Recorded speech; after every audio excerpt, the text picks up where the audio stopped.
actually ako lang ang pumupunta sa center, ganon. Kasi gusto kong yung, ayaw kong parang pilitin ba yung, yung husband ko na ganon. As much as I want to at that time, but I'm always pressured with my work. Ika-23 ng Disyembre. Isang malagim na pangyayari ang makakapagpabalik pananalig sa Diyos kay Dante. Kasi nung December 1999, meron kaming family reunion sa Cebu. So I went there mga December 20 ng evening via boat. So I said, when are you coming back? She said, timely for her birthday on the 23rd. Pag-take na ng shortcut route na bunggo yung bottom ng boat sa rock. So, nag-sink yung boat.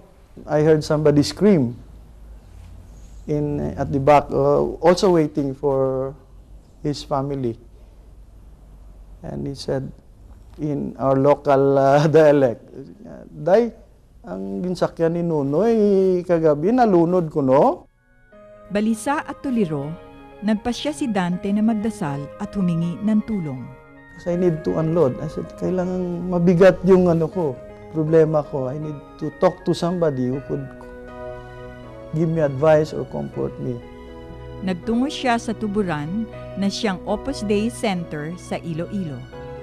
And one priest approached me while I was praying. He said,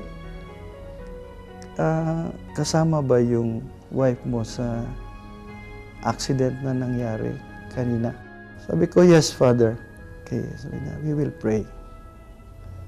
We'll ask the intercession of the founder. That was a time na talagang nakuha ako from the sea, na rescue ako sa boat. Naka-on na yung TV. In just few seconds, flash news about sa accident na yun.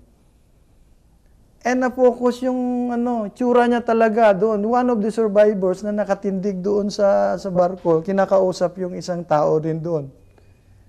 Sabi nila, si Mami yun, sigurado na.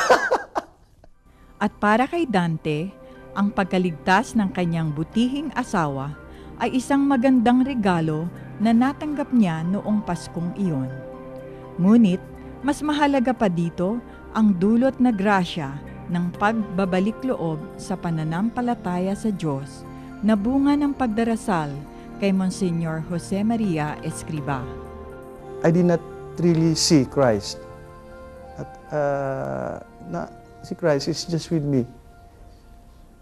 It's only now I realize kasi my wife ay mabait and understanding. And yet, hindi ko nakikita yon. For all you know, pray ako ng pray, nagpipray din ako. Pero hindi ko nakikita si Christ. It is through my wife that I realize na He's there. Si Monsignor Escriba ay maraming sinulat na mga librong hinggil sa mga praktikal na pamamaraan ng kabanalan.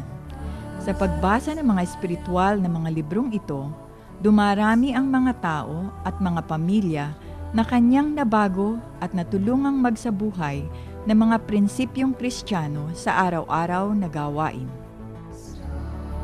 Wala pa ako rito, madalas akong umiinom, ganon.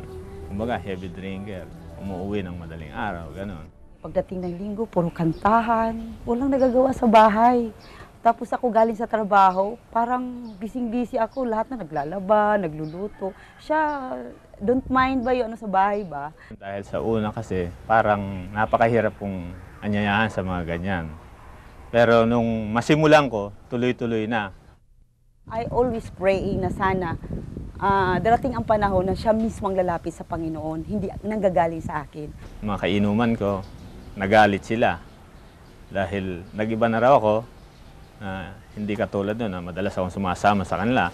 Pero nung marami ring natuwa dahil katulad ng misis ko, natuwa siya dahil bigla akong naalis yung pag-inom. Hindi nga siya makapaniwala na kaya ko palang tanggalin yun. So nung nalaman ko, talagang antuwa ko na sabi ko sa Panginoon, sabi ko, Lord, thank you, Lord. Sabi ko gano'n na, lumapit siya sa'yo na hindi nanggagaling sa akin, kundi mismo siya.